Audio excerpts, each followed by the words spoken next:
Hello, everybody. Thank you so much for joining us here. I'm Neda Irampur. Excited for this Brewing Local episode. This is where we get a chance to really look at the breweries here in San Diego and get to know the people behind the beer that you love so much. And today we're talking about Karl Strauss. So the history of Karl Strauss is rich. We have the brewmaster joining us, Paul Segura, this morning. Paul, it's great to have you. Thank you for being with us. Thank you for having me. Of course. Pleasure to be here. The brewmaster at Karl Strauss since when?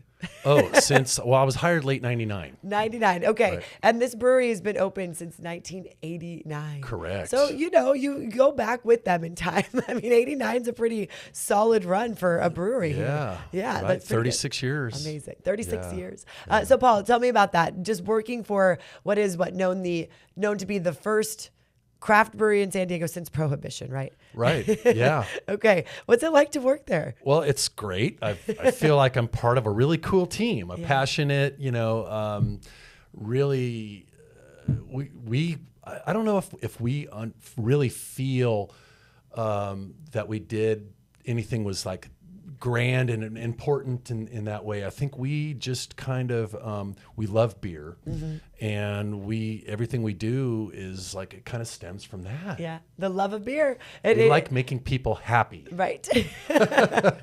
I could see that. We were at your downtown location. We visited that, and that's the original. So tell us what happened there. I mean, that's where literally they made the first beers. Correct. Okay. Right. Okay, so the history goes back further than that. Yeah. Chris Kramer, who is the owner, founder of Karl's, was in Fremantle, Australia when the America's Cup was there, and wandered into a brew pub there sort of unknowingly and had a great brown ale and said, "Where's this made?" And the bartender said, "We make it right here behind the glass on this equipment." And Chris had graduated from Stanford Business School, and he was trying to figure out, a business to start up with his roommate and pal from Stanford, Matt Ratner. Okay. And that's where he got this idea, this epiphany to do this same thing in San Diego. Okay. Oh my goodness. And that's how it all began for us in San Diego too. Well, then he realized he had an uncle who was the brewmaster at Pabst for 44 years, Karl Strauss himself. Right. And Karl had written books on brewing. He was twice elected the president of the Master Brewers Association. So Chris cornered Karl at a family function, I think, and said, "Hey, Karl, I'm thinking about doing this. What do you think?" And Karl said, "That's the way of the future." That's awesome. So when Karl retired from Pabst, he began consulting. They were startups, around the country. This microbrewery thing was starting to get off the ground. Okay. So breweries like Goose Island and Samuel Adams and Sierra Nevada, and they were picking his brain. These little breweries at the time. Right. They were small back then. And they just wanted to get some of his expertise on the brewing side of the business. Nice. And then Chris was like, "Wait, Karl, let's do this together." And was Karl more than happy to? Right. So Karl, I think he was flattered that, and I think he was genuinely happy that somebody in his family took an interest in his profession. Right. Up until then, nobody had really, taken an interest. Yeah. And so Karl, Chris and Matt got an apartment in South Mission Beach, and they flew Karl out, and they were tasting commercial examples and trying to figure out what beers they were going to brew. Okay. And, Karl had some expertise on where to get the equipment. The brewing equipment and how to lay out the equipment and everything. And because if you think about it, at the time there were no tanks easily available in San Diego, of course, because it hadn't started here yet. Right. I can't even fathom a San Diego without all the breweries that we get to enjoy. So this was the beginning of it all. They were pioneers, Chris and Matt and Karl here in San Diego. Amazing. But not just where to buy the equipment and stuff. It was really how do we what licenses and permits do we need? What government agencies do we need to, what red tape do we need to cut through to do this? And so it was a huge learning experience. And then, after that, Chris was able to help some of the other startups around San Diego. That's awesome. And then the recipes are Karl Strauss's himself. The original recipes were Karl's. Yeah, let's see. What do you have? First beer was the OG Amber Lager. The OG, as rightfully named. Right. So that's what he first brewed in 1989 at that brewery, at that downtown location. Right. That's awesome. So they opened the doors in February 2nd of 1989. Okay. So the beers had to be brewed before that. Oh, yeah. Excuse me. So I think the beers started being brewed in December of 88. Okay. January of 89. Nice, And so when they opened up, I think they had 6 beers on tap. Amazing. They had the Amber, they had a Pilsner, Downtown After Dark Brown Ale, Gaslamp Gold, beers like that. Named after San Diego. All after local spots. San Diego landmarks. And so that one did pretty well, right? The OG. The OG Amber was super popular. I was home brewing at the time, but I remember just, oh my God, it was a game changer. This beer tastes so fresh and delicious. I have to have this. I love that. And then from there, I mean, obviously Red Trolley Ale. So that's not the first one. So that the Red Trolley Ale was the very first Christmas beer. Okay. That we Wait, hold brewed. it in front of the thing so we can see. There you are. Red Trolley. I mean, we know the Red Trolley. And it, of course, was named after the trolleys. The trolley station is a block away from the downtown brewery. Oh, I love that. I'm now realizing where these names came from. These spots we all know in San Diego. And that one was a few months after opening then. It was the first Christmas beer, it would have been brewed in probably November of 89. Awesome. And that's still going strong. You're Absolutely. still pouring that. It's still one of our best sellers. Great. Okay. It's amazing because it just keeps chugging along. Yeah. So when you started as the brewer there, you were home brewing. Tell us about kind of what led you to Karl Strauss. So I was home brewing when I was getting my undergrad at San Diego State. Okay. And then when I graduated with a degree in political science, I said, I want nothing to do with political science. You didn't want to politics. be a politician? No, absolutely not. So I took out an additional loan and went up to Davis, California to study fermentation science and all of that. Okay. To study brewing formally. And because this was long before San Diego State had its brewing program. I mean, there's so many more now people can take part in, right? San Marcos, I believe, has the brewing programs. So back then, there were 2 places in the country you could learn to brew. One was the Siebel Institute in Chicago, and the other was UC Davis. Nice. That was closer. The program I went through was a condensed version of the Master Brewers program at Davis. Yeah.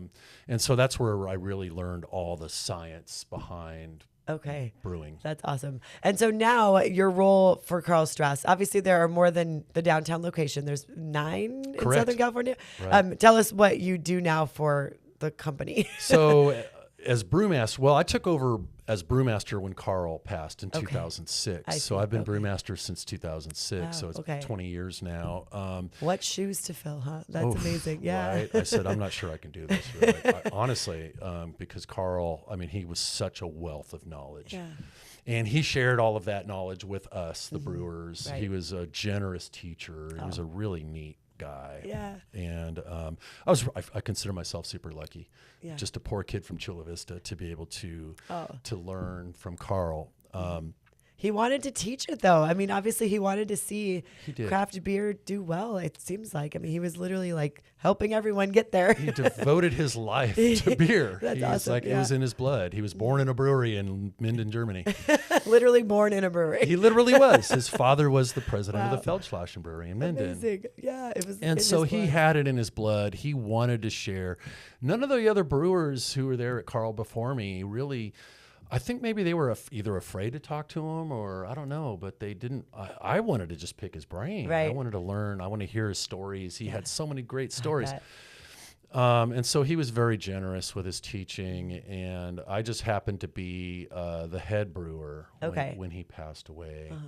And so, they came to me and said, I guess you're next in line. Are you interested? Or I said, I feel like, I don't know, Charlie in the Chocolate Factory, somebody hands you the keys to the. And we had our big production brewery in East PB, which is still there. And so I was already head brewer, so it was a promotion for me. It was great. I was really nervous. I'm not sure I can do this. You've done well with it, Paul. Well, thank you. I will say. Thank you. I know everywhere I go, I feel like you're always a big supporter of all the craft beer throughout San Diego and beyond. So it's great to see you out at all the events, and then everyone knows you. Paul's here. It's pretty cool. It's pretty special. So we're gonna take a quick break here, but when we come back, we'll talk more about what you're brewing and all the locations of Karl Strauss to where you are now. But we'll be right back after just 2 minutes. Keep it here.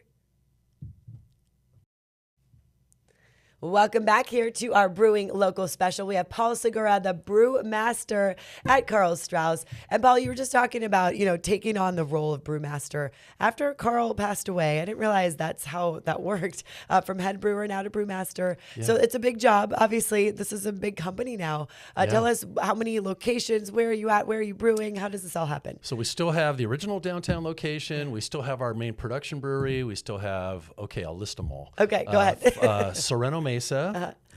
We also have Carlsbad, Forest Ranch, Temecula, Anaheim, Costa Mesa, and downtown LA. And the newest one is in Dos Lagos, near Corona. In Corona area. Okay, yep. So they've expanded beyond San Diego, Southern California. Yep. And I will say, when you hear breweries expand, it's always good, right? It's a good sign for the industry, I feel like. It is. So tell me about that, just what that entails for you. Does that mean brewing way more beer? It does. Okay. Each one of our locations sells a lot of beer. So they get the beer in kegs and sixtels, but they also get them in cans and bottles. Okay. And, they also make really good food, and they have events and all sorts of stuff going on. They really just try to service that neighborhood and, So each of those locations serve food too, yes. Not just the lucky ones who go downtown. Because that food is so good. I think we have some video of it, but the burgers, all of that, I was drooling the whole time they were bringing out all the yummy stuff, the chef was. Tell me why that's such an important part of it all. So people often ask me, what is it that you think Karl maybe does better than a lot of other places? And I think what that is that culinary beer connection, pairing beer with food, cooking food with beer, that whole connection of the beer with the food. Oftentimes, if you go in and you order an entree or a lunch or something, the servers will just bring you a taster glass and say, hey, we really recommend this beer. And it's for free, but we really recommend this beer with the food that you're eating for the following reasons. The caramel flavors going together, or the cleansing effect, or whatever it is. We train the serving staff so that they can match people up with the best experience, really, that culinary and beer experience. Nice. Together. I know we have the ahi nachos. This looks so good, this video here. And I feel like any beer goes good with that, but it's still have a flight, maybe try and see what works best. What do you suggest with a burger? What kind of beer should people get? So with the burger, you can't go wrong with the red trolley. It goes well with meats and marinaras. It's perfect. like a red wine. Yes. And I will say, so many people I've talked to who brew beer love that part of it's like a culinary aspect, right? Describe that. There is obviously there's recipes you have to follow and the things that you get to experiment with. It's really fascinating, the part of that culinary, the attraction to it. Right. Oh, my favorite people are like chefs and foodies. Right. People that nerd out on what's going on in their mouth as they're having, and their nose as they're having it. Oh man, I really like this flavor for that reason. Or isn't it really cool how the beer changes the flavor of the food, or just the opposite. It just enhances it all together. It's really fun to experiment with it. It really is. What do you have with your cherry cola? What's a good meal with that one? We actually take some pork and marinate the pork in the cherry cola. No way. And the hard cherry cola, and it's like we make these sliders. Actually, it's like a brisket. Wow. So that makes it extra juicy. Oh, yeah. Because you think that sweetness, too. Right. When I sipped that, I was like, this could get dangerous. It goes down too easy. I feel like it's a good sign. It's really hard to figure out what's my favorite pairing on the menu at any given time. It's almost like, what mood am I in? Right. That determines what I'm going to order and what beer I'm going to have with it. Was it fun for you to go into the is it a seltzer, the cherry cola one? We call it a hard cherry cola. Hard cherry cola. Right. Was that a fun project? So that was Disney. Disney did. Okay. Yeah. Let's see it. And by the way, here's what the package looks like. Oh yeah. And it really does taste just like it does. Cherry cola. And so people have to be careful with it because it drinks really easy. It's 5% though, right? It's 5%. Okay. Yeah. So I've had stronger, so that's doable. Just take it easy. That was Disney that kind of asked us to do that. Did. We were selling them seltzers, and we had key lime, we had Pog and, black cherry, all these different flavors. And when they opened up the Marvel area, they said, hey, could you guys make like a cherry cola thing or like a, I don't know, orange cola thing? And so they came to you. They came to Karl Strauss. And that's said, the relationship we have. We're really lucky to have that relationship with Disney. That's huge. I mean, that gets the name out all over the world, right? So they have a Karl Strauss. It's a Mexican place, but it sells exclusive Karl Strauss beer. San Francisco, as you cross the bridge, it's right there. Perfect. On the right-hand side. Oh, got to enjoy that, because I know for a lot of people that venture that way, they need their beverages and you can actually after walk a long around day. down a Disney California adventure with a Karl Strauss beer. That's awesome. That's what everyone should do. All the parents.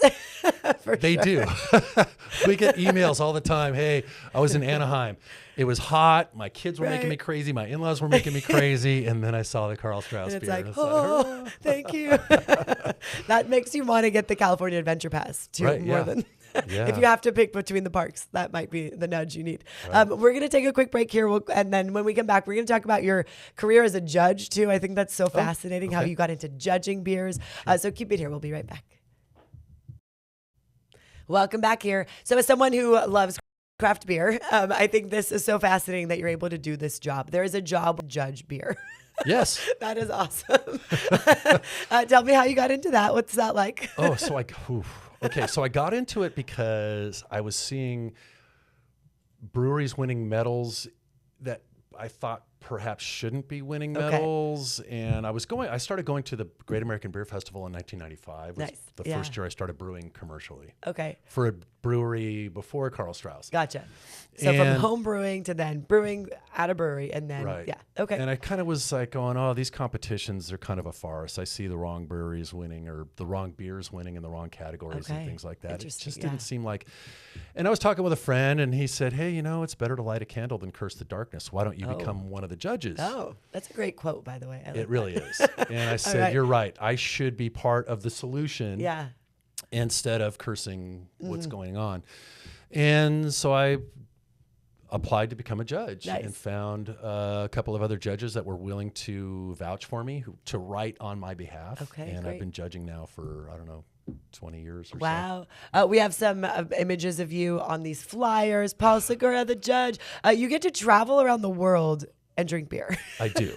That's amazing. Yeah, there's one from Guatemala. I'll be going there in a couple weeks, actually. You're going to Guatemala? One from Mexico. So cool. So these are beer competitions. This was you when you started? Was this? That was like not too long ago? Further on. I lost my hair at that point.